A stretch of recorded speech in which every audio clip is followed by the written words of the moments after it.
Once upon a time, the art of the movies was to suspend belief. Today, the art is to create belief. One of the greatest challenges in the modern cinema was to make you believe that a man could fly. They succeeded in a film called Superman.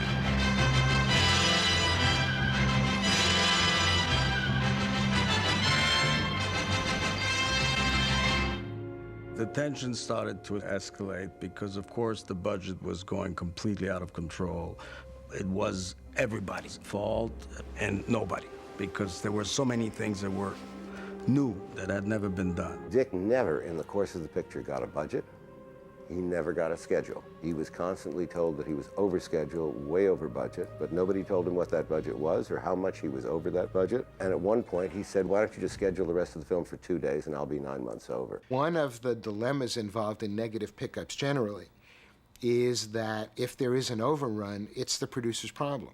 If the costs exceed the budget, it's not the studio's problem, it's the producer's problem. As the Salkins saw they needed more and more money, Warner Brothers, who was originally just going to distribute the film and put up a certain amount of money, as Warner started to see the rushes and like what they saw, Warner's got to be more and more involved financially. The Salkinds could not have been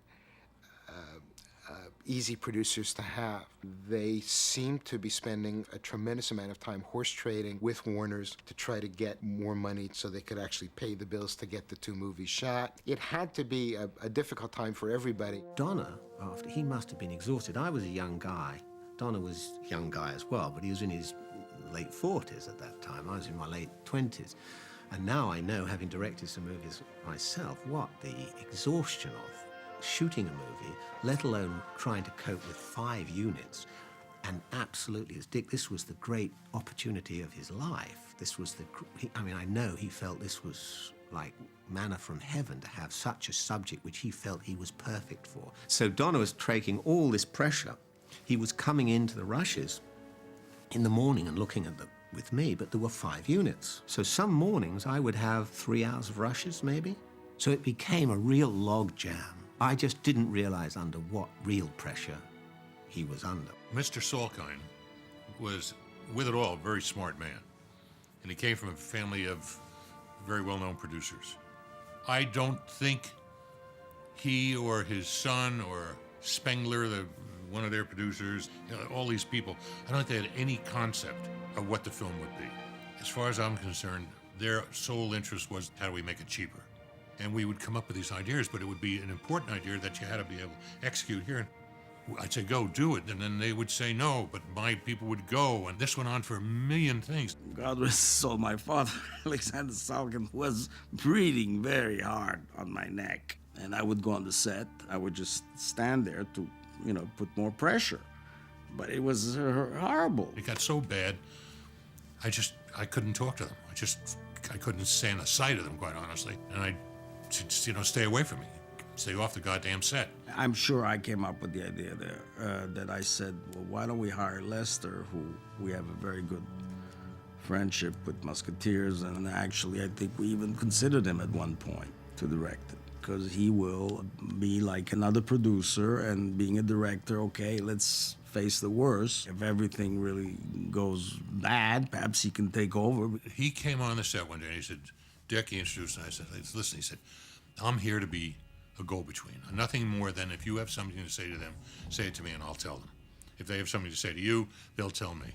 He said, I'll help you any way I can if you need me. I said, look, I don't need you in the process of making the film, but that's great because I really don't want to be involved with these people. But it made for an uncomfortable situation, obviously more uncomfortable for Dick than anybody, knowing that a director, especially one of Richard Lester's quality, was sitting there, but nobody knew if Alexander Salkind was going to fire Dick Donner, then where were they going to be? It must have been a blow to him, because essentially what it was a sort of Damocles hanging over his head that he could be fired, because directors can be fired. Don't forget, this isn't a studio picture, this is run by the Salkinds. Donner protected us from a lot. And he was an actor, and he knows that that's not something you pass on.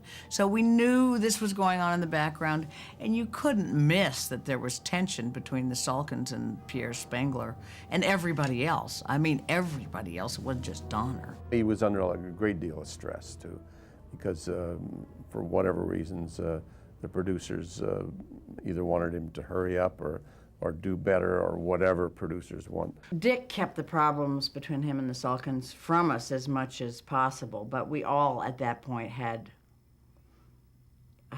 opinions, prejudices. It was a lonely period. It was a long period. It was tiring. It was exhausting. But I had taken on the project of making Superman, and damn it, nothing was going to stop me.